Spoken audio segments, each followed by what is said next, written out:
everyone. It's Jasmine and co-host of Growth Marketing Camp. Welcome to a special edition episode in celebration of Halloween.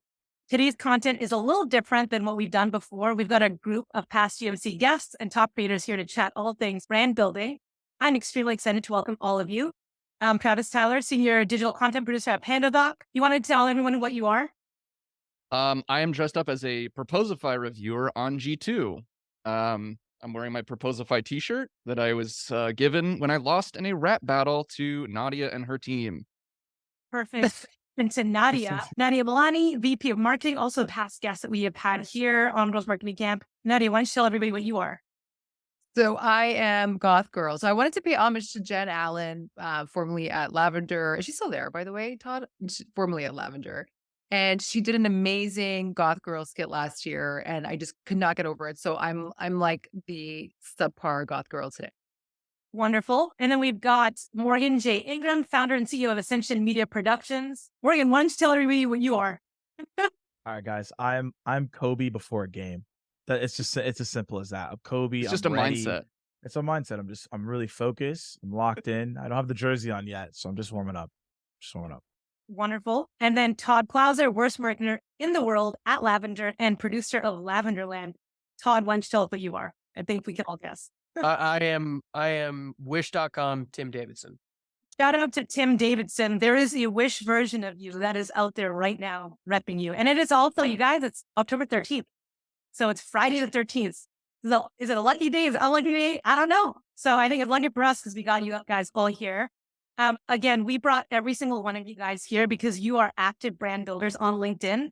And today we wanted to talk about something that I think you guys are all a part of.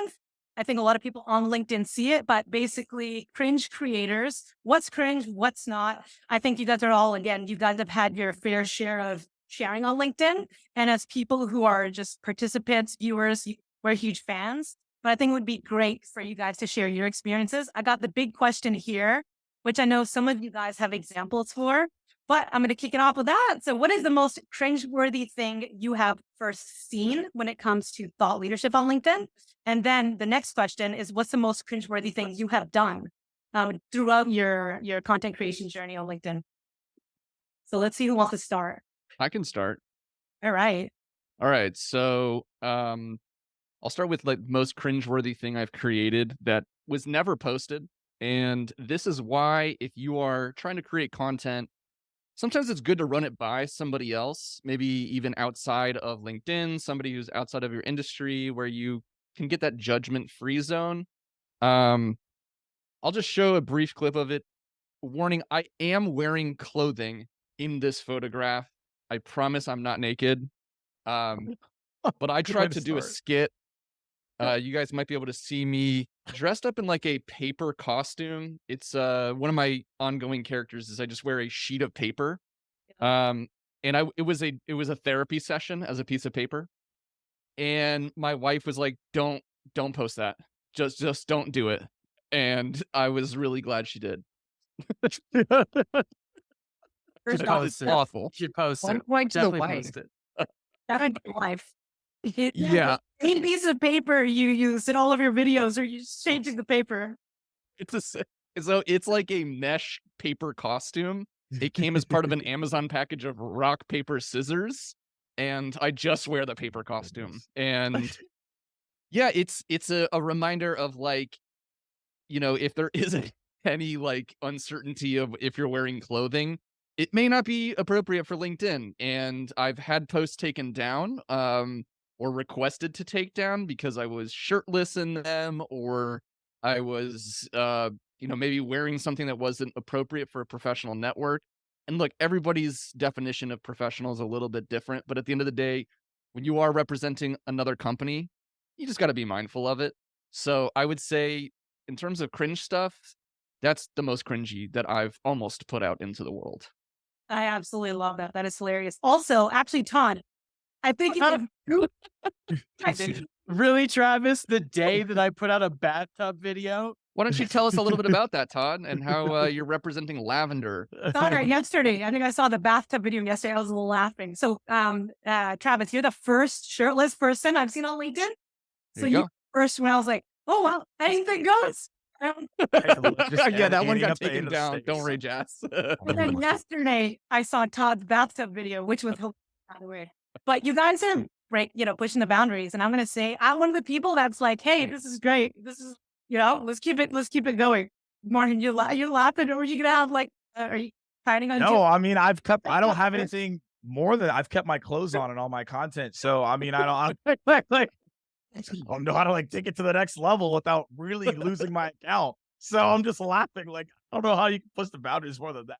You can't be a LinkedIn top voice and a LinkedIn thirst trap at the same time. Just it's against the guidelines. Wait, I can't just go get the little banner for that. I'm pretty sure it'd be out there. That's a good test for next time, you guys. LinkedIn, hey, video idea for both of you, Todd and Travis. Top voice versus LinkedIn thirst trap.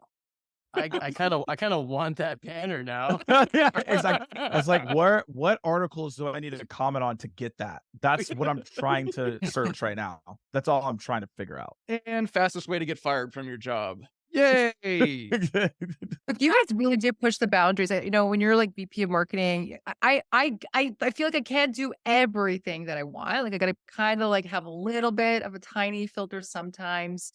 But so where I kind of pushed it a bit, I was more on the TikTok side. That's kind of where I tested some stuff and did some more things I probably wouldn't post on LinkedIn, like things in workout gear, which I definitely wouldn't be posting on LinkedIn.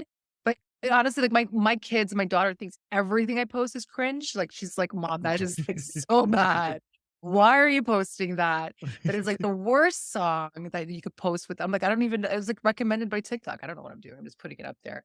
And funny actually, Tim Davidson, connection there. I was like, I want to go on TikTok. I don't know what to do. And then we were actually just DMing each other. And I'm like, what if I do a diary of this, a wimpy CMO, on TikTok? He's like, that's your freaking handle. Go do it.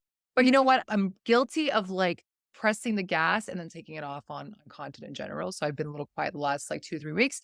So I know we're gonna talk about that later though, ghosting and and who ghosts and why they ghost. But cringeworthy, honestly, I don't really nothing really bothers me so much on LinkedIn. But one thing that does is the humble brag. When people are like, I just started this company and since I started, we've been triple digit growth and we've been the best CS team that we've ever been. And I find when it's all about me and I and everything I've done, since I've been at a company that kind of bothers me when I see that. Cause it's dude, it wasn't about you, it was about your team or, do that, whoever said it. And, but I don't really get so bothered or, feathers ruffled with a lot of the stuff I see. Yeah. That's just that's my point of view on it. I like that. That's a good one. Again, when I was when we were coming up with the show notes, what was that one linked? That was that one Reddit page that started. LinkedIn Lunatics?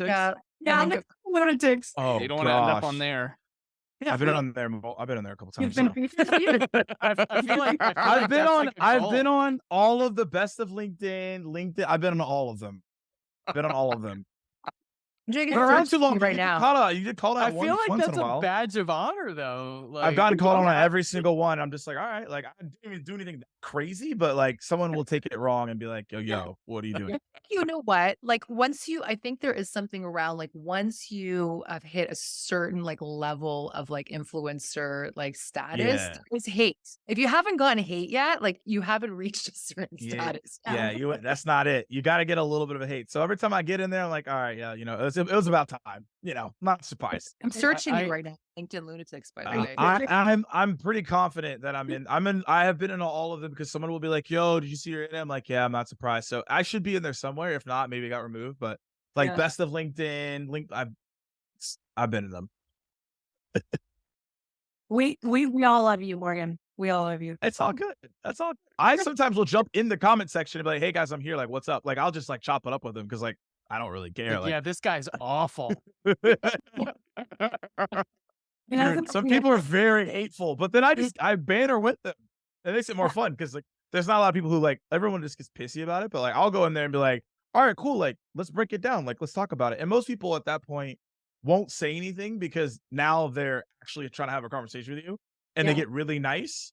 Some people do get more angry and then I'm like, all right, cool, here we are. But like most people are like, oh, they'll just be chill after they actually see you respond. It's very interesting. Yeah, no, I can imagine. It's like it goes through the same thing. All the stuff that you guys are creating and posting. At the end of the day, no matter how funny it is, you're still gonna have a bunch of people that's like, "What the hell is this? This doesn't belong on LinkedIn. This belongs on like Instagram or TikTok or Facebook." But I mean, whatever. Y'all are what's Kim K's? All publicity is good publicity. There you So go. we're following the Kim K example right now. Like, I don't know about that. I think the one thing I'll add here is the worst and most cringy content that I've seen on LinkedIn, and I kind of feel bad for the guy, was I think it was the CEO who Crying was CEO? the Crying crying CEO. CEO. Did he end up recovering from that? I don't think I You actually say that like he was like sick or something. like he got something It like went serious. so viral, dude. Like it went so But viral, In and the worst I possible way. The worst possible. He probably had to change his entire company name, had to go get a new LLC. Like he probably had to go do that first. and he was crying because he had to fire people, right? yeah. So it was like that was the controversy. Is like you're not the one that should be sad. Like why are you posting this? And it was so I think like a good rule of thumb too is like if you do end up in a situation where you did post something cringe, you do have a couple options. Like one, just straight up delete it and move on. Two, do kept what it. Morgan does, get in there and chop it up with them. I know Todd's good at like handling haters as well, of just like having a conversation with them and then like getting even more content from it, which is brilliant. So it's not the end of the world when that happens. And there is, you can always just delete and run. So like, yeah. Unless somebody screenshots what you posted, then you're effed. Like, so then even True. post it, look what this person posted, and then it's like, so then you got to like jump in and like, just Yeah. It usually will blow over though. Like there's enough in the People ether forget. of like, the zeitgeist of information that the next thing will be here and gone before, too much time has passed. Yeah, by the way, I did just a Google search the crying CEO. I don't see anything since like 2022. So I think he did recover. He did recover from that. He probably had it scrubbed. No, just kidding. Yeah. I actually like that question. So that'll be the next question I ask you guys. How do you like respond to the haters? But I know, Tim, you got a funny cringe thing on. I got a video that I want to show, and I don't want like the assignment here is I don't want fake laughs, because while you're watching the video, I will be watching your faces because I want to like bask in the cringe. So no, this is going to be like, I want real reactions here. Now, marketing, your brother told me you weren't playing fair. That's just because he can't close. Can't sew. Boys, enough. Marketing, are you boosting vanity metrics by sending sales leads that aren't ready to close? No. Archie, you shut up, you tattletale. Never. Stop it. Listen, I want to know what you're calling an MQL right now. They're potential customers, Dad. Heavy emphasis on potential. Tell me what an MQL is. Well, it's a little complicated for a simple sales mind to understand. But to break it down simply, every time somebody downloads an ebook, or attends a webinar, or clicks a link in one of our emails, they get points. Once they get a certain amount of points, they become an MQL and are deemed a good fit. Sales, why is that a problem? Because that doesn't mean they want to talk to me. Most of his leads aren't even ICP. I still have to go in there and filter out all the bad ones. Marketing, why aren't you sending your brother leads he can actually close? Because he always tries to take credit for my work. Your work only consists of trying to get the first touch. That way, if by some freak chance a year from now it closes, you still get credit for it. That's why all your leads suck. No, you suck. Enough. Marketing, quit sending all your crap MQLs to your brother. Sales, quit whining that marketing doesn't do anything. Both of you, just be glad your mother isn't home. Hey babe, I'm home. How are the kids? Ah, shit. Kids are fine, dear. Sales is doing his best, and marketing, well, marketing's trying. And there you have Bravo. That was a really Yes. good skit, man. Yeah, I'm like, most a cat. cringy skit I have ever created. Come on. I think it's a thumbs up. I'll give it a thumbs Yeah, up. I'm gonna give it a thumbs up too. That really wasn't that bad. Liked it. You don't think it was cringe? Oh, it's Why did you think it was cringe? Morgan knows. He hasn't said a word. Morgan's like, yeah, that was freaking terrible. I wrote down The notes that I audience have. heard it out. I wrote down my notes. I can give you I can give you my transparent take. You Uh, notes? That's what you wanted. Yeah, I have notes. He asked Let's for hear it. he asked for hear it. transparent take, so I was Let's- taking it serious. That's amazing. Let's do it, Read your Morgan. notes. Morgan, read your notes. Read Okay. your notes. So I have a whiteboard desk. So I'm just want to look over here. I'm not just like looking away. So essentially, I actually thought it was very funny. The thing though is like 20, 30 seconds in, I was glossing over. And so essentially, like if you would have created that into like 10 different short things, and at the end, it was like you always ended with like calling back to the CEO coming in and you had to like do that bit at the end. I think that's makes it like on point. And then like that was like my main thing. Also, I just thought it was funny because the marketing person looks like what is the cowboy's name? Woody. Woody. Yes, he looked like Woody. I don't know why that threw me off. I was like, I don't know. I can't see Dude, Woody that being a as marketer. soon as the hat came on screen, I was dead. Like that's I was just like, wait, what is Woody a marketer now? I don't know why that like made me just like want to lose it. I don't know why. And the salesperson have a Mario hat, like that also was I was like, I don't even know.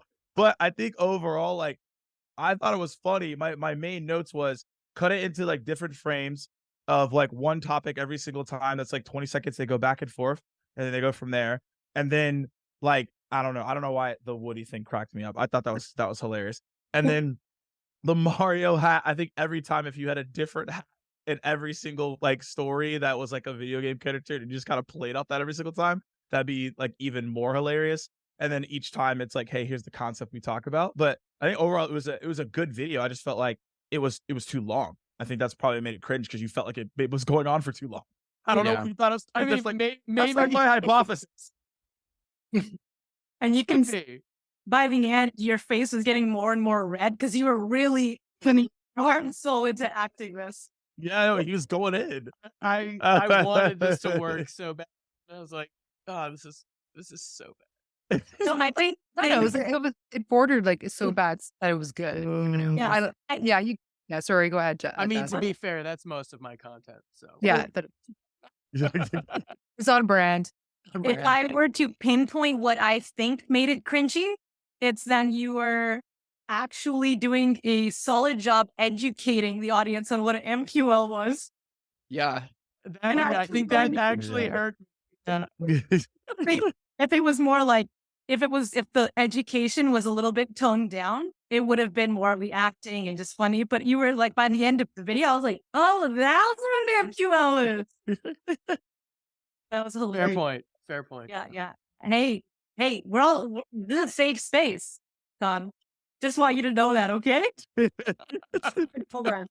Next time you feel like, hey, I don't know if it's cringe or not, now you got this group. I'm just gonna Yeah, you send do. you guys this. You know, more I apologize in advance. Hey, look, if someone's asking for feedback, I'll take notes. I'll give you my feedback. I appreciate your feedback. That was good. He's over You're here. welcome. That was soft.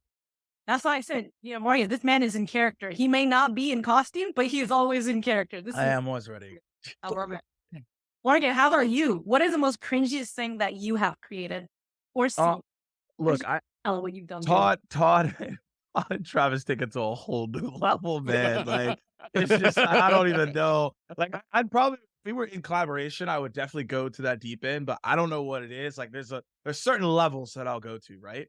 I think like the most cringe thing for me is like when I saw TikTok and I was like, all right, cool. Let me actually like start doing dances, like actual dances that I do in the club. That's probably the max like cringy thing that I do. I would Which is love like to see those. Actually, Yeah. I think of the I Let's do. pull them up. Let's pull I them do. up. I do. I do. You gotta pull it up. I gotta find it. So I gotta find it. It's just like it's me doing like the 2-step. I'm doing like Laffy Taffy dance. Like I'm just doing like ETLs 2-step. I'm just getting it in. Like I'm just. But is doing the there, normal like- thing. Is there something educational, like floating around in the background, like Yeah. Okay, so I'm trying to find this video because it actually like went crazy on LinkedIn when I put it out there, and I had no idea it was gonna go this crazy. Do y'all okay when you make a cold call? I mean, none of y'all make cold calls, so this maybe is not helpful. But when you Yeah, I made a listen, cold call. Hey, listen. I'm joking. You see how defensive every marketer We all should just be? end marketing folks. Marketing folks, or like we make cold calls. What's that? Once a year, ever. But when when you get on the wait line and it's like you remember that song? It's like It's the Cisco thing. It's the Cisco Yes. waiting Yep. music. yes, Yeah. yes. Okay, so I was like dancing to that Yeah. and like I- getting it We in, need and to see. I'm trying to find it. I'm trying to find it, but it's like it's me just like literally like going crazy, and it like went wild, and now I'm trying to find it. But that's probably the most cringe thing that I've done in terms of the most cringe that I see. I'm with Nadia. This is actually starting to really like I don't really get upset when I see content, but this is starting to like irk me. When someone's like, "Hey guys, we've been in stealth for 2 years, and we just launched this month, and we have a bajillion in revenue." And we have a bajillion in pipeline, and we're about to be the best company in the world. And Yeah, I mean, it was so easy. It was really easy too. it was super easy. We had no struggle. That just pisses me off because that's like not the reality at all, and like it just gives people false sense of confidence in what this is. I do not like it at all because then they never share like what actually is happening, and I feel like it's the new thing where people say they like build in public, but in reality, it's just like humble bragging in disguise. I do not like it at all. It's the most cringe thing that I see on the internet by far. I agree. But I'm trying to find this video. By By the way, I just looked at says crying CEO. There's stuff about him still. There's a lot of hate just published recently. So he still has not fully recovered. Just Oh wow. Thanks. Hey, moment of silence for crying CEO. All right. Just laugh. It's your moment of silence. Moment of silence. Now I'm going to move to the next question. And while I am Morgan, keep looking for that video. When you find it, we will share it. I'm gonna find it. Yeah. It goes back to the same thing. How do you guys now respond? Because I know Nadia, you want to notes on this too. How do you respond to the haters? I just started getting hate. Like Oh, let probably- me. Yeah. No, go ahead. More than Go just ahead. from me. Well, I mean, I know. Seriously. I thought it was just going to be from Yeah. PandaDoc folks, but no, there's more. No, I just noticed there's different types of hates. Let's talk about that. So for me, it's just I get a lot of in comments. I'm noticing a lot more like just like is this do you know what you're talking about, or this is the worst post, or there's some of like that happens while or DMs of like I've just noticed that recently. So and that's not a reason why I would stop publishing, but I just ignore it. I ignore it. I don't respond to it. I don't because there's not a lot of it, so I just don't address it. But I don't know if that's the right thing. I'd love to hear what you folks get and how you respond. I have gotten some terrible messages, like awful. I'm I only don't- laughing because you're laughing, by the way. I'm so uncomfortable. I just got to I'm uncomfortable talking about. I know. For the first 2 years I created content, the comments and the messages I got were so terrible, and I was just like, I don't know how anyone could like sit here and come up with this thing to tell me, and like because I've done nothing to you directly. I don't even know who you are. So after like doing this for a while, my whole thing with it is I'm in a mindset of no one knows 100% of what you do on like a day-to-day basis except for you.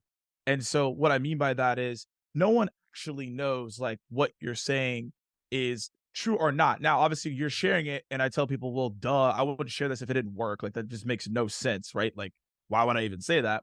But also as well, you have to look at it as in that person doesn't even know who you really are. So to get mad about that, it's almost like just a complete waste of your time. And people only get mad at you for like 0.01% of the things you actually share, right? They don't have the full story. Some people have never met you. And so over time, I now actually I laugh because I literally just laugh at everything. Like I'll get something, I'll laugh like, okay, cool. Or if it's ridiculous, then like I will call in reinforcements. So then they just look silly. So I'll give you an example. I posted this video and it was like in partnership with Salesforce or something like that. And I mentioned that I had trained Salesforce. And so someone commented said, "Oh, do you have proof of this?" And I said, okay. And then I tagged the 2 people that were the managers that like I did the training with. And they're like, oh, Morgan was great. Da da da. And the person was like, oh, my bad. And like, that's when I'm just like, look, you're just being silly. Like, why would I say this if this wasn't true? So I always look at it as in someone says something, I mainly ignore it because it's just not even worth my time. Or my favorite thing to do is just say, hey, thanks for the comment. And then just like move on, right? Because I just ignored them. Or if it's so ridiculous, I'll tag other people to then comment on that. And then now they just look silly because like their comment made no sense. Hard to do because emotionally you don't want to get hate. But that's how I deal with it. Because like most people they're just in a vacuum. They're just saying things to say things. And they probably have way worse things going on in their life if they're leaving a negative comment. I've never left one because I don't have time. I don't know. What do you have time to leave a negative comment? Like, I got other things to do. Like, I don't get it. So that's my thing. Yeah. I wonder, is it just an equal amount of hate, or is it just as vicious, like on public comments? Do you get any DMs? Is it worse in the DM? Oh, it's worse in the DMs. It's worse in the DMs for sure. And But most of the time, it is the same response. Like, hey, appreciate the message, boom. Or like, hey, it is what it is. Or I just won't reply because it's just trying to bait you. Most of it is baiting. Now, I don't think this is in your case, Nadia, or in what you're saying. There are people who are way too sensitive, and the person that commented was just trying to have a debate, and it's constructive. That's different. If someone says something like, I don't agree with you, and here's why, and we can have a healthy dialogue. And that's cool. That's cool. Yeah, that's cool. And that's not what I think you were that. saying. But some people will treat that as haters. Like, no, like that's just a person who's disagreeing with your point. Now you need to look at yourself. You're just being too sensitive. But if someone's like saying, oh, well, this is complete trash, you don't know what you're talking about. All right, well, what are we talking about? That's being a hater for sure. So I think you also have to understand the differences between both, just for people listening in, because someone will take someone who's just trying to have a constructive conversation as being a hater, and that's like not really the case. But the DMs are the worst because like, yeah, you could be as rogue as you want, right? Back when I used to do YouTube full time, honestly, I don't get that much hate anymore on LinkedIn. It's way worse on like YouTube, TikTok, Instagram, those kind of channels. But like when we used to get a ton of hate on YouTube comments, and it got to the point where we got so much that we actually came up with like a strategy for converting those people into like fans. So what we did is typically like I'll give you an example. I used to run like a welding YouTube channel, and we used to show people like how to do like certain procedures and stuff. And we did this one, and this guy commented like, if you tried doing that in my shop, like I work in whatever, like his exact words were, you leave with a size 10 boot up your ass. I was like, okay. So we actually reached out to the guy, and like, this was the first time we did it. We were like, hey, like, let's create a piece of content together. You do it your way, we'll do it our way. And we happened to have like a testing facility where we actually did it. So we could do like real like testing on like the two pieces. So we did that together, and we showed for like the audience that like, hey, here's one way to do it, his way passed. Here's one way to do it, our way passed. And what ended up happening was like this guy who just like rolled the crap out of us, like going up and down the comments. He actually became like one of our biggest fans, to the point where like he started like, we used to call him and other people that this worked with too, like the bouncers of our comment section. Because like what we found was like most of these people just wanted attention, right? So like if you could turn that attention into positive attention, it actually worked in your favor. And then like they literally like they would be the first. We did this with like 30 to 50 people, and they were the first ones in every single one of our videos, and we call it like the bouncers of our comment section. And if it didn't work, if like they were just like hardcore assholes, and this probably isn't the best strategy, but we did it anyway. If they still like, if they just weren't into it and they wanted to be like rude, we would typically pin their comment to the top, and then the bouncers and everyone else would just attack them. Maybe not the best strategy, but that's what we used to do on YouTube. Dig it. I dig that. That is great. I actually really like that. was all about like changing. Usually we would try to collaborate with those people a little bit as much as we could to try to change that negative energy into positive, and then they ended up being fans most of the time. I love it. Wonderful. Okay, we're gonna move to the next one. You found the video? What's that? I know you found the video. You just don't want to share it. Why don't you share it? No. Dan's video? No. Just dance. No, I will share the video. I'm trying to find it on LinkedIn. I might have found on TikTok actually faster, but I was trying to find it on LinkedIn, but I can find it on TikTok Looking, faster. I'll ask the next question now. So this is about everyone. Because I've seen some stuff where I'm like, God, I know this person. I almost want to give them feedback because it's so cringe, right?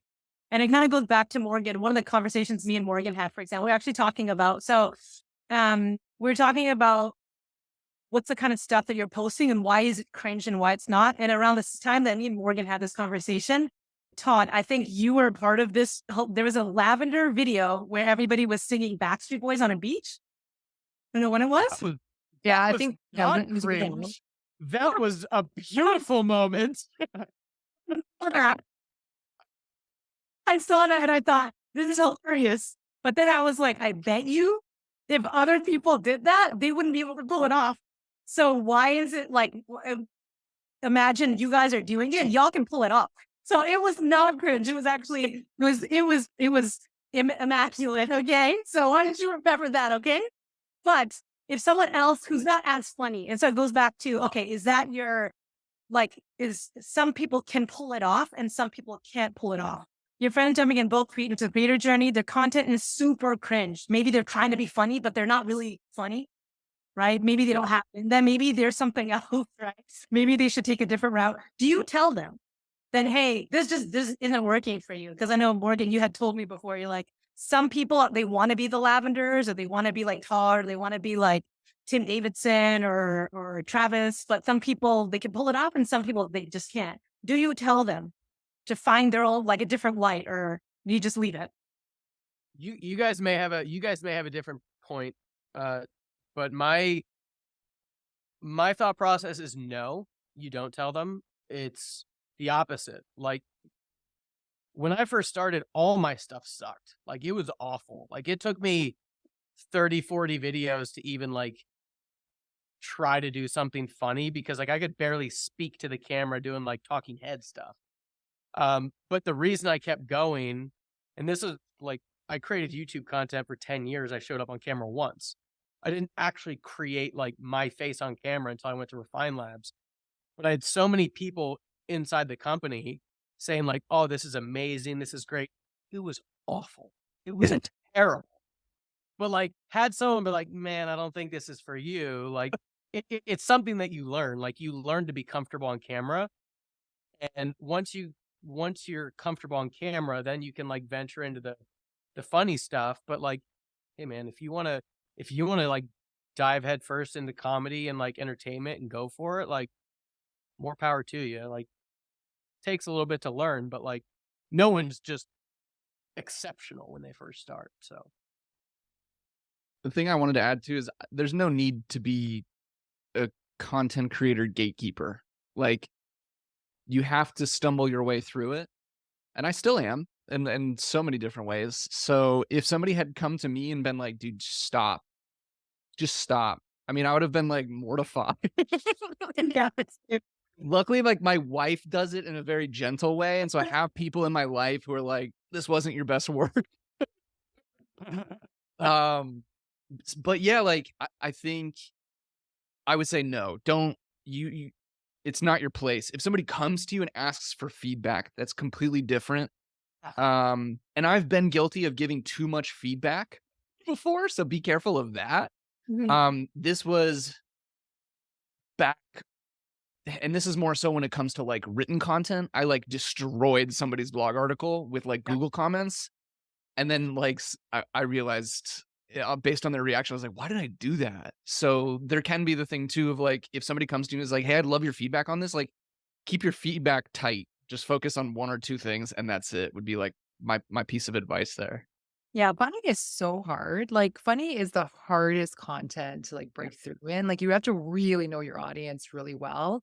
So if you're starting there, it's just a tough place to start. Like it's so hard. And I think the ones who can do it really well know their audience, and they've done like a lot of they viewed a lot of people, they understand. And I find like doing funny on LinkedIn is even harder because there aren't a lot of people doing it. So I think that there's an opportunity for sure.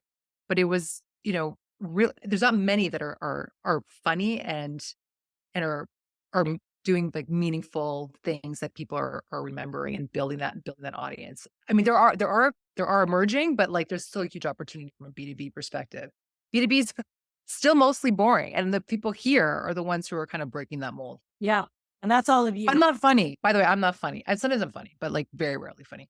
You So know it's the rap battle with gonna me say in it. I thought that was pretty funny. that was I was so mad. that was great. That was That's all what your idea. yeah. Sometimes I'm funny.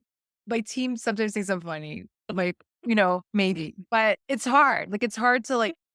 I don't know. It's honestly harder. It's way harder for women to be funny. For it sucks because men. no like You guys, men, Jen's be funny. here. Yeah, Jen broke the mold on that. Jen Allen Knuth from who's formerly Lavender. She's hilarious. She's just funny. Like just like her tone, everything is great. I don't know. Do you guys know anyone that's killing right now who's like super funny content creator wise in the B2B space? That's female. I can't think of anyone that's like to mind right away. I'm trying to think. So I know one. Hold on. Let me get her full Okay, you name. go. I will say, see, humor is very interesting, right? Because like some things could be funny for others and not, right? That's the thing of it, right? Some people she could be out of pocket, but Julia Carter actually is hilarious, in my opinion. Julia Carter is amazing. Yeah. That's who I was gonna say. But here's the thing: she could be out of pocket for some people, but like she's just her, but she's hilarious and she does it well. So I think it's just like knowing yourself too. Yeah. One of my favorite creators, she's not on LinkedIn anymore, but a year and a half ago, we used to create a lot of content together. So did Travis. Her name is Emily Brady. Oh yeah. She was really funny. She used to work at Sweetfish Media, but she's not on. What happened? What happened to Emily? It goes into our next topic, Jas. All right. Yeah. Let's just go into round room hot takes. Okay. And this is perfect. Ghosting on LinkedIn.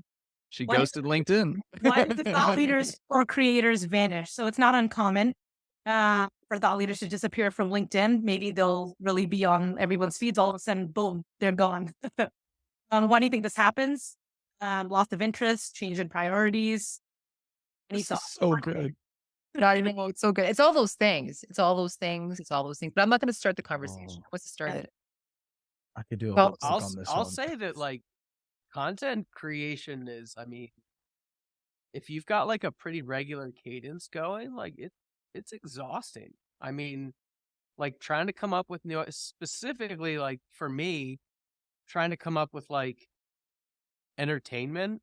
Nadia, I think this was you that said you kind of like have these like streaks where like you're just like on it and like ideas are flowing And you're on fire. Like you're just like it's coming. Everything's and you just can't stop. And just like write them down and it's like good to go. And then like 2 weeks later, you just kind of burn out. And like for me at least, I have to take those breaks.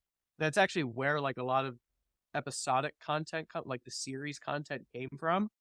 Because like when I first started, it was like just trying to come up with a new thing every day and it got exhausting.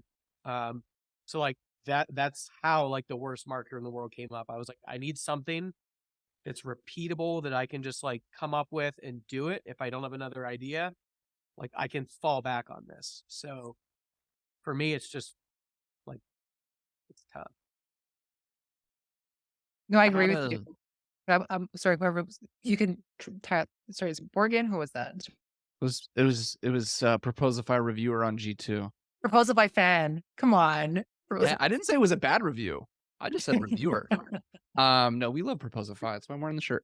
The rap battle. I think we did. So we got together talking about like, foes and competitors. We said, hey, let's create some content together instead. And we became fans of each other after that. kind of. For sure. I think of you as a friend. Me too. Not just a fan. I asked somebody recently that I really admired. I was like, "Hey, why haven't you been posting? I haven't seen you post anything in like a year." And their response to me was, "I became disenfranchised." And I was like, "What?" And they were like, "I just didn't see the point." And they were like, "Something else happened." They were like, "That also happened to another creator."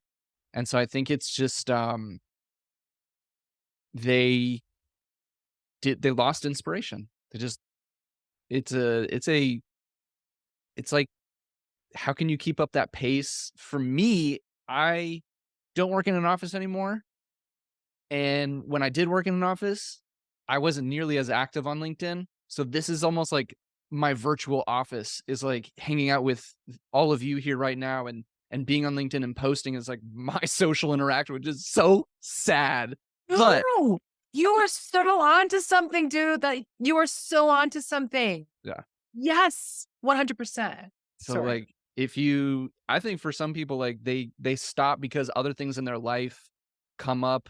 Todd mentioned a great creator who started a family, and she was like, I don't have the energy for this anymore, and I don't want to spend my time here anymore. So I'm leaving this virtual office and gonna be with my kid that I have brought into this world.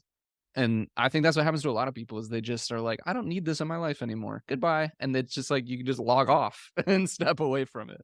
You have to ask yourself why. Like, what is your why around it? So sometimes it's going to be your business. Like, I want to be out there. I want to talk about like the product, and I want to like create this podcast. And then being out there means a lot. And sometimes it's like, you know what? I want to like leave like the office, and I want to leave working from someone. I want to build my own thing. So I want to build a community, and I want to build thought leadership. So you got to really ask yourself the why, or why am I doing this? Because to Todd's point, like it's a lot of work. It's a grind. It can be. And yes, there are ways to hack it and scale it and like shoot episodic stuff to like make it easier, but it's still a lot of work. And if someone's telling you it's easy, it is not, no matter how little or how much you're creating. So I think it's about the why. And if that why changes because of whatever, kids, health, whatever it is, all of a sudden it just doesn't become something that is worth your time potentially. And I think that's why we see people come and go. I like that. Morgan, you had some thoughts. I do. So I have a theory. So since I've been creating this content since 2016, there's a lot of people that y'all probably didn't even see creating content that fell off hard, and they were killing it. And as I saw it like over and over again, there's this like 3-year threshold for people. They're like going in for like 3 years. And then once they hit that mark, they have to make a decision. So either you're like, I'm done. I don't want to do this anymore. It's way too much work. Right. People are DMing me. There's notifications. This is just a lot. Or 2, they're like, I have to switch the topic because what I've been talking about is so exhausting. I don't even want to say this anymore, or I'm going to lose my mind, because you're going to get asked the same questions over and over again. Or 3, you're just like, I'm just going to keep talking about the same thing. And like, this is just what I'm going to do. And what happens is a lot of people choose 3, and then they burn out like a year after that because they don't really have much to say. They feel like they're on the hamster wheel. It's not fun anymore. And then they detach. And to Todd's point, a lot of people think that creating content is easy, as in just like you just post and you get engagement and that's it. And there's just so much work that goes into it. The thought process, how does it need to work? How do I gotta engage with everybody once they comment. Then I have to respond to everybody's DMs. I don't respond to someone's DMs, they're mad at me, and now they rate me hate mail. These are real things that happen to me. So it's like, I'm just like, why is this happening? I'm giving you You didn't content have for to free call and you're me out angry. about it. Yeah, it's like I'm just trying to get back to you. Like it's I have other things to do as well, right? And so I think that's why people end up leaving, and I get it. Like it's very, very hard. It's time consuming, and it requires a lot of your energy because you're giving a lot, and people ultimately treat you as a product as well. So even when you see people in person, they're like, yo, what up? Da, da, da, but they never ask you how you're actually doing. Right. So you're just Yeah. like, dang, I'm just drained all the time. And so, yeah, that's hard for people to continue on to do. That's why I always encourage people, you really have to treat your content creation journey and do pit stops, like every other, Todd, you mentioned it, like every quarter, like I'll go take some type of holiday or vacation. And in December, I don't post anything at all, like really, unless like I need to do something. But for the most part, I shut everything down. I delete like most of my social. Like I don't engage because being on it all the time is just not it. Like it's not healthy for us. It's like it's not something we were like born to do, right? No. So I always take my time to get away from it as much as possible. And if you're in it too much, that's when people are just like, I want to completely get rid of it. Because to your point, Travis, like it is that virtual place where I can connect with people. A lot of people that I have met on LinkedIn are like my close friends, right? And so yeah, I like to see and engage with them as much as I can. But you do have to be careful with it because you could get too consumed with it and it becomes an obsession and then it's very unhealthy. And I've been in places where it's been like I've like completely burned out. I logged into LinkedIn and I'm like, yo, this isn't it. Like, I don't care about anything that's going on. And that's the reality of a content creator. There's definitely pieces to that. That's why you have to get away. You have to take the rest and do things of that nature. But they will notice, like when you do take that break, Where you been? People will Where you DM you, been? like, is everything okay? What's going Where you on? been 'Cause at? Yeah. I took a two. I Yeah. thought it was like it felt like a week. It was only 2 weeks, and I was getting messages like, "Are you okay? Is everything fine? Like, what's I going was on?" worried about you. Were you really worried about me? I was like, I haven't seen her on my feed in weeks. Yeah, I know. So see, it was only weeks. It's only been like Yeah. 2.5 weeks, I was like, where's my biggest competitor? Where's she at? and so. But you got to take your breaks. I was actually sick, by the way. I had like a 4 week. I don't know what the hell it was. It got me good. So I was like, I was just done. I just needed a break, and then For now I'm sure. back. Yeah. Meanwhile, Todd was creating content in a hospital, but we don't need to talk about that. Oh my gosh. Oh my I saw that. goodness. Hey, no worries, no worries. We can move on to the next topic. Toxic positivity. Very quickly. I saw this one on the Reddit page on comments. Overly kind, what people can't stand, overly kind, nice with everyone. Lots of HR and managers that act like God's gift to humanity. People keep posting about 1 in a million success stories. We kind of talked about that earlier. Fake reactions, comments, gestures. When is it too much being too positive? When do y'all think? People gravitate towards real shit. Like people want to hear real.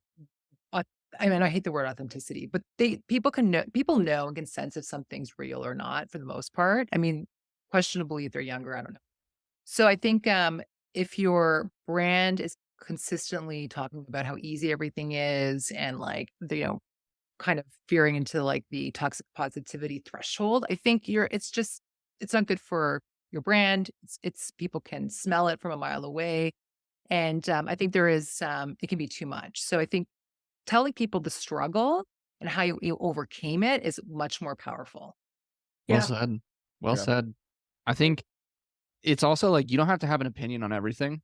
If there's something going on in the world and you have nothing else to contribute, like you don't always have to have an opinion as a creator. Sometimes you can just lay low. I know maybe people have different opinions on that. Like, oh, well, then you're going to get attacked for not supporting a group, blah, blah, blah. But I think sometimes the toxic positivity, like, I don't know, like I think about people who are really like, what would be the opposite of toxic positivity? Like really healthy positivity? It's like optimism. Yeah. Like I think of Riley Blaisdell, who's like the most positive person I've ever seen in LinkedIn in my life. Riley. He's just And- that's just how he is. Yeah. And I'm like, but that's just how he is. And you can sense like he just genuinely wants to spread some joy, but that doesn't mean he doesn't have his hard days or whatever. And I think he probably just chooses not maybe to share that as much on LinkedIn. There's nothing wrong with that, but everyone has an instinctual gut reaction when the positivity is covering up actual pain. You can sniff it out immediately. You're like, did ChatGPT write that for you? Because it feels like it. Yeah. I definitely had so many ChatGPT posts for a while. Yeah. Oh, ChatGPT comments though. That's when that's what's happening now. Like Yeah. that's just getting out of hand. Yeah, And depending on forget how about heated I am that negative day, I will comments. comment back and be like, did you copy and paste this from ChatGPT and tag the person? Yeah. I'm just like, wow, I shouldn't. Maybe I'm toxic negativity. I was gonna say, forget about negative comments. Who has the time to like copy and paste a post into Chat GPT and prompt it to write a reply? I just it's wild. Yeah. It's out of control. People do it. I know. I see it all the time on my own posts, and I'm like, stop. It's Like, so obvious. It literally just like rewrites your post, and then it's like, what do you? I think the Please other stop. thing with toxic positivity that I wanted to add to the conversation, Jas, was when you get the sense somebody's trying to sell you something, and Mhm. that's why they're being nice to you, Yeah. or and it happens all the time, right? But like I can sense it. It's the same feeling if you've ever approached by somebody who wants you to join their MLM, their multi-level marketing. Yeah. And they're like, "Hey, bud, haven't talked to you in a while. Let's go meet up and have a coffee." And the next thing you know, they're trying to sell you like a protein shake. You're like, "No, get out of here." I thought you were real. I think that is like that is the form of toxic positivity that pisses me off the most. It's a bait That's and fair. switch, and you Yeah. don't give a shit about me. You were just trying to sell me. You're like, damn, I was tricked. You're like, Yeah. Travis has been pulled into way too many pyramids. Yeah, it's, yeah. You guys can It's like, you can sense it. It's yeah, like, like, oh, he's a- it's happened quite a few times, Travis. here I was because I thought you just wanted to be friends. They told me it was a get rich. Not a vacation home. Damn it. Wow. That is hilarious. Hey, I'm sorry that happened to you. Okay. Just remember that. Me? yeah, this is hurting you. I feel like you really have a visceral reaction to that. Yeah, like we gotta have a whole different conversation with you after this. one. Totally will. Oh, Hey, it's Toxic. Remember- That's as toxic as it gets, man. Travis, this is a safe space.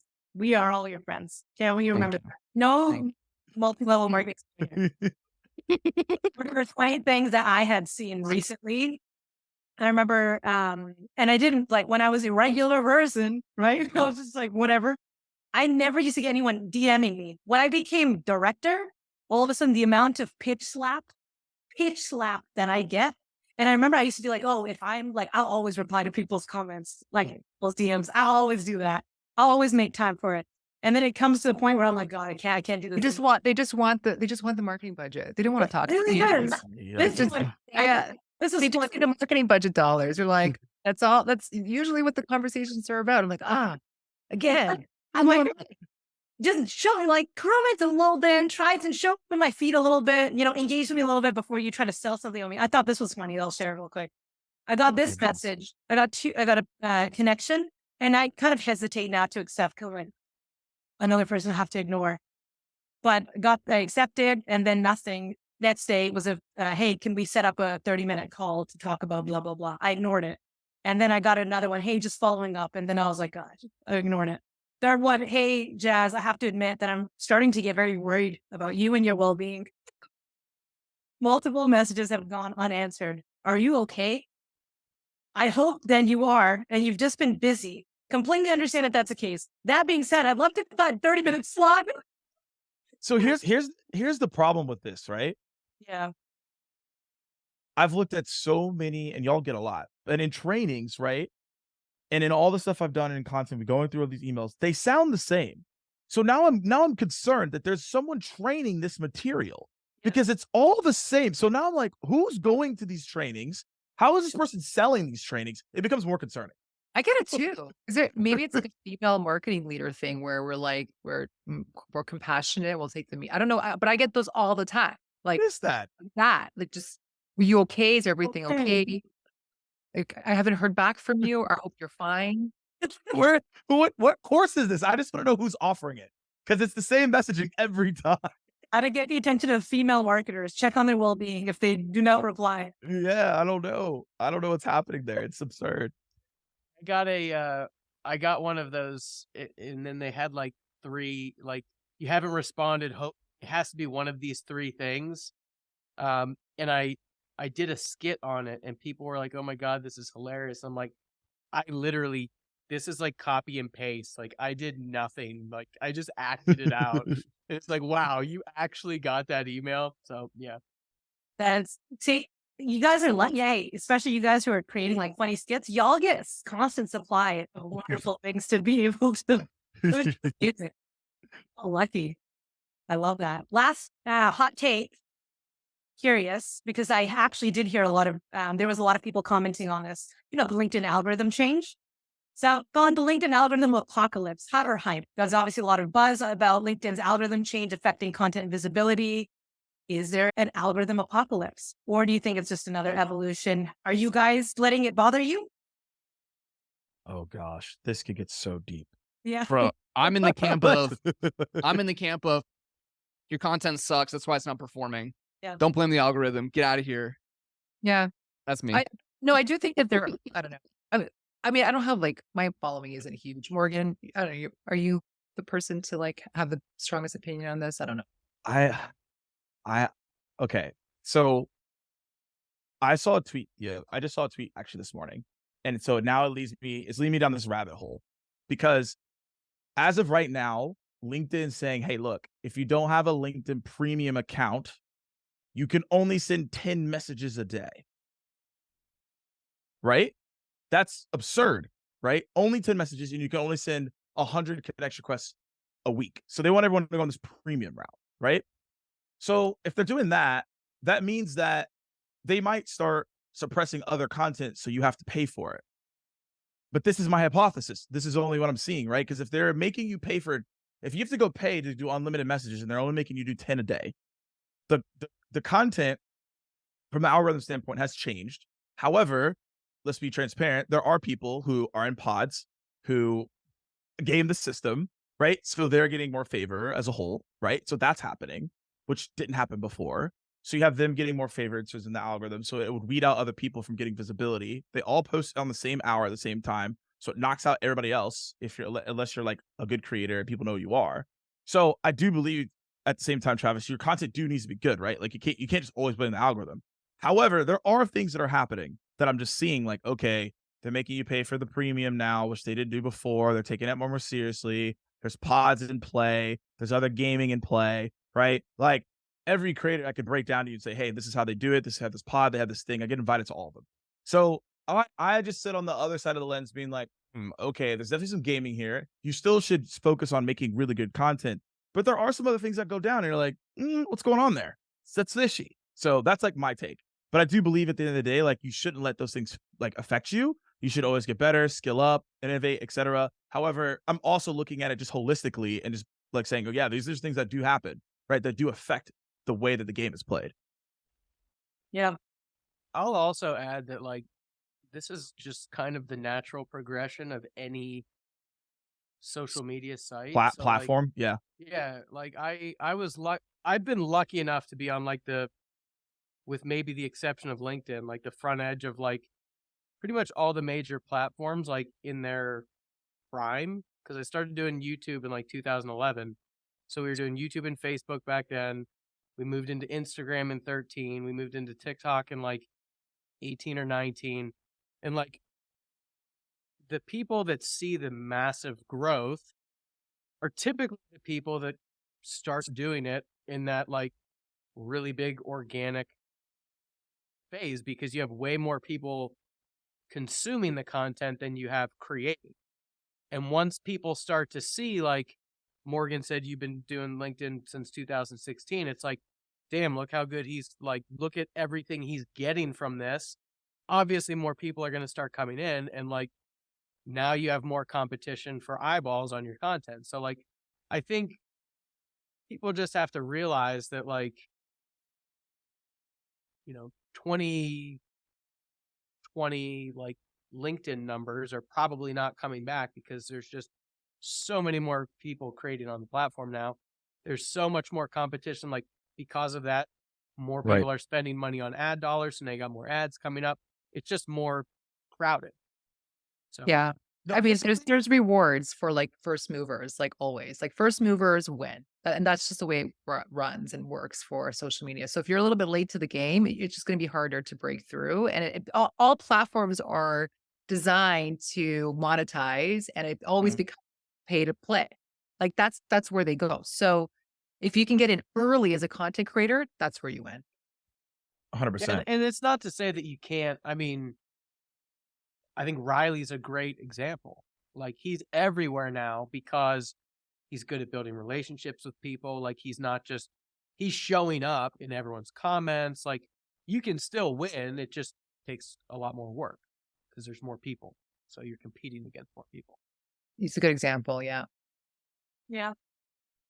We got to run a test now to see like, I feel like a test of a LinkedIn premium account versus a non-premium account. Like, Somebody should do a series of that. Like, just get somebody off the street and try to make them a B2B an influencer and see what happens. I would love to see it. Person. because that's a good hypothesis. It's like after hearing you explain it, I'm like, okay, there might be something to that. What are they trying to do right now? Like, what's the intent, right? What's the goal? And even Todd, like, the 2020 piece, like that is also interesting to me as well. And like what I'm about to say, like obviously huge factors around this, right? If like for other reasons, but COVID obviously put a lot of people in quarantine, but that's when the highest rise of creators happened. Yeah. I've always wondered if that didn't happen, would this phase of LinkedIn be happening? Because so many people decided to create content during that time, right? It was dramatically different. I was like, I don't even know who this person even is, right? Like before, like 2020, it was like, okay, everyone was like in their lane, etc.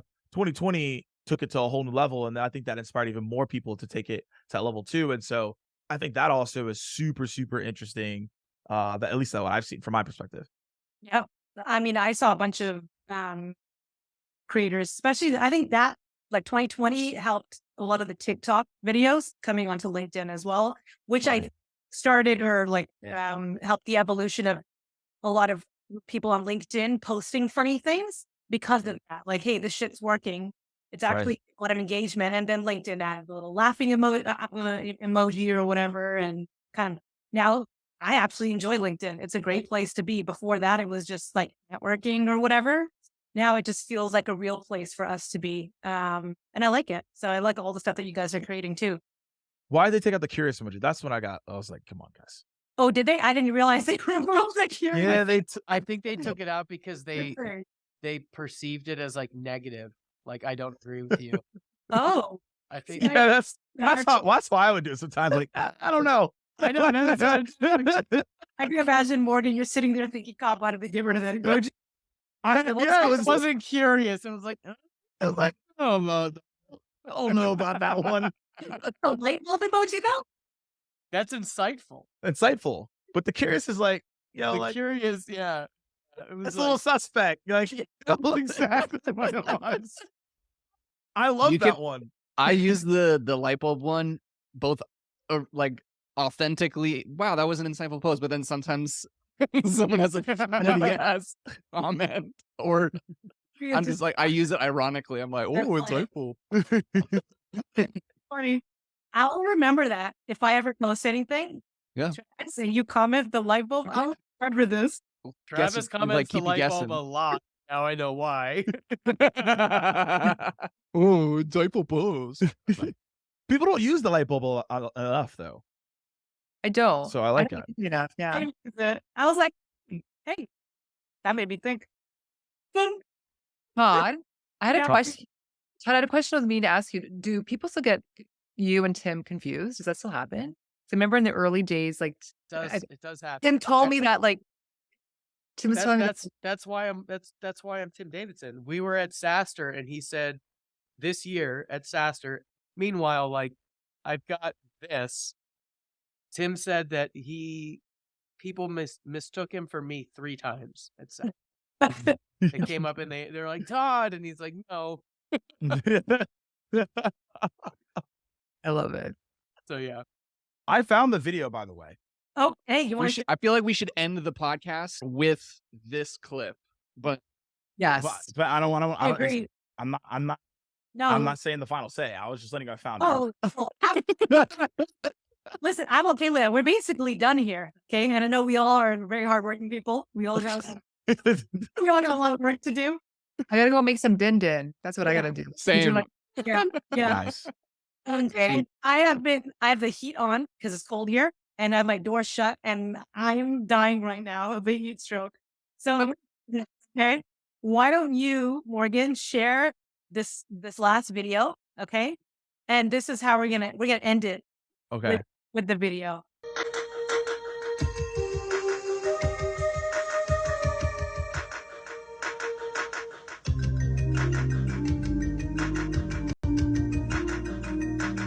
That's That's not. Oh, cringe. make Oh. more content like that. That's that- not that's- cringe.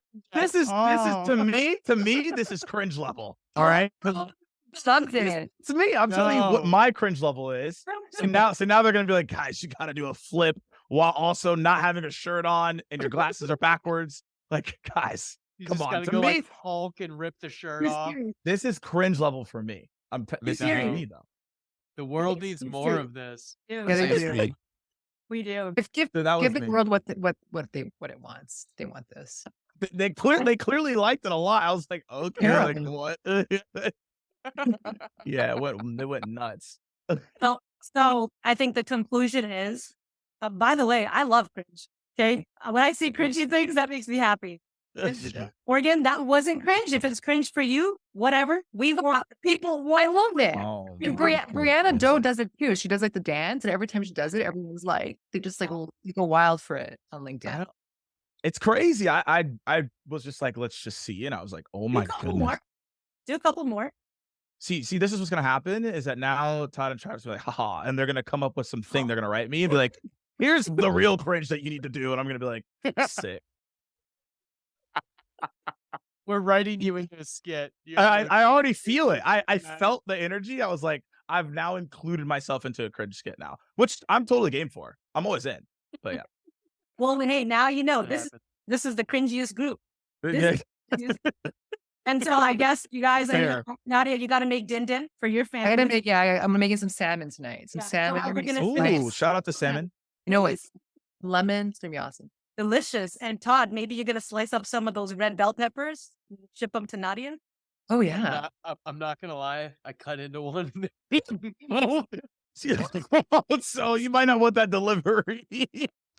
A pass. I was gonna eat it. I'm like, no, I can't. That's just not it.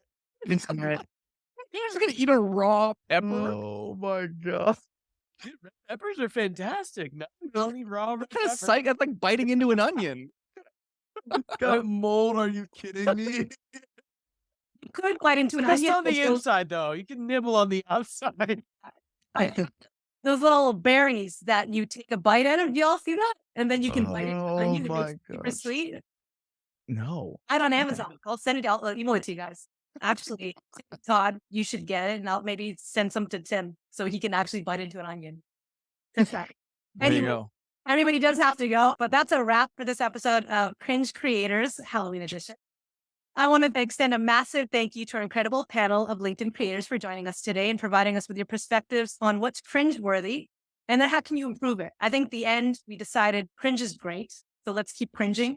Let's keep connecting and let's keep creating. Thanks, you guys. And to our Growth Marketing Camp community, hope you guys enjoy this episode. If you enjoyed this clip, be sure to subscribe to Growth Marketing Camp wherever you enjoy your podcasts.